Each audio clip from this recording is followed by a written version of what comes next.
Greetings everyone. I hope we are all having a wonderful day.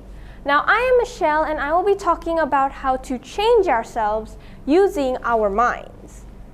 Now why this topic? Well, personally, I believe that this topic is not discussed enough and people are not aware how powerful our minds are.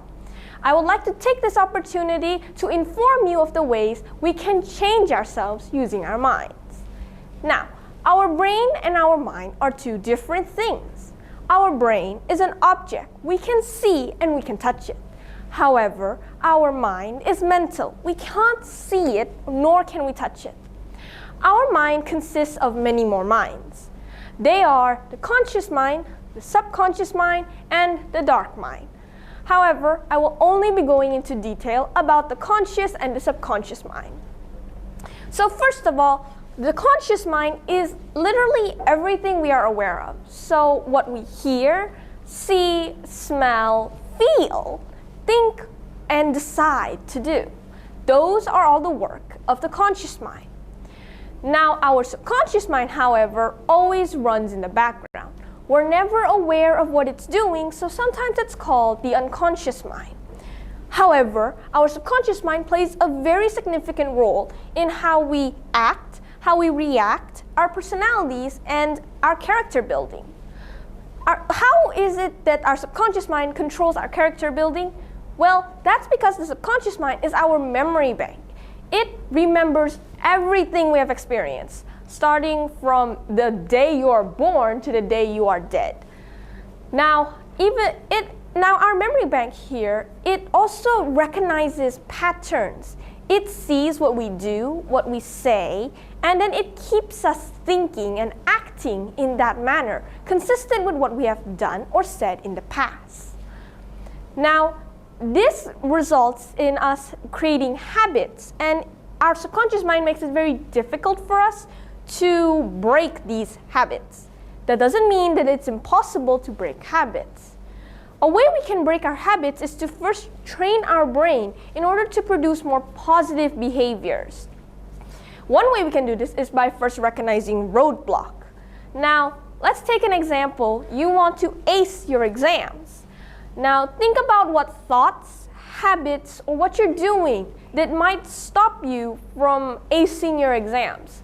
Let's say you're tired, you're in a bad mood, and you don't want to study. That's a roadblock. Now, second, let's think about our limiting thoughts. Now, you want to ace your exam here. You want to get all A's, but you realize you really suck at math. Now, you tell yourself, I can't do math. There's no way I can ace it.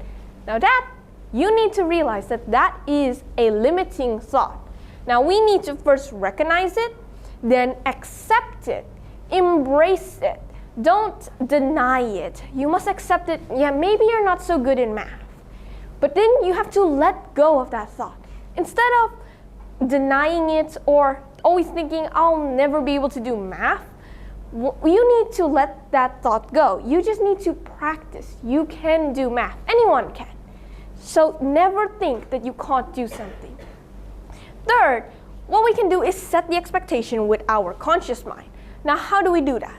Well, you want to ace your exams, make it obvious you want to ace your exams. Don't say, oh, I want to ace my exams, then lounge on the couch, do nothing all day.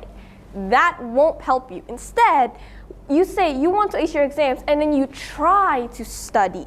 You try to achieve that dream. You do something that will get you one step closer to acing your exams. That way, your subconscious will listen, follow, and it will realize that you want to ace your exam, and it will make a new pattern. It will recognize the new pattern and habit, and then it will no longer be interested in the old habit where you don't study. Now you're studying because you have set the expectation. Now finally, we can let our conscious relax. Let our subconscious take over and give it the other way to respond. What do I mean? Well, let's say out of habit, you always take an afternoon nap every day because you're always so tired at school. Well, maybe instead of taking an afternoon nap, let's say 1 hour afternoon nap, why don't we reduce that? Say take a 30-minute afternoon nap and then you can go study. Instead of after the nap, you go eat or play games or talk to your friends. We give our subconscious the other way to respond. That way, it will start doing the other way to respond because it assumes that is the way to respond. Now, another way we can produce positive behaviors in our brain is to start positive thinking. Positive thinking is an empowering perspective. People who think positively are less likely to feel anxiety and are more empowered to achieve their goals, like acing their exams. You think positively and you are more willing. You feel like, oh, I can ace my exams because you are a positive thinker. Now, if you're a negative thinker, however, you feel like you can't ace your exams, don't deny it, don't bury, and most definitely don't throw away that thought. You need to first realize and recognize if that is a helpful perspective, if that negative thinking is useful. Let's say you think that you really suck at math and that math is the worst. Well, why don't we change that negative thinking? Instead, think it like you need work on math. You need to keep studying, you need to keep practicing so that you can ace your finals. Now, a way we can start positive thinking is by first doing positive self-talk. If you don't know how to start positive self-talk, well, we can start by identifying negative self-talk. Let's say you're in a challenging situation. Oh, you find a question and you don't know how to answer it. Instead of saying, oh, I'm going to fail this exam, I don't know the answer to this, say, I'll just go through this question later. I will do everything that I can do first, and then I will go back to this and review it. I will do my best to pass the exam. That is a way to start positive self-talk because that is the example of it.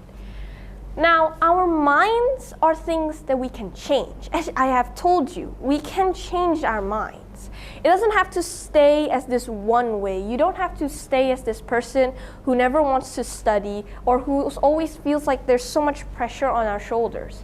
We can change the way we see and deal with things, and that can change, and therefore we can change our minds to make us better.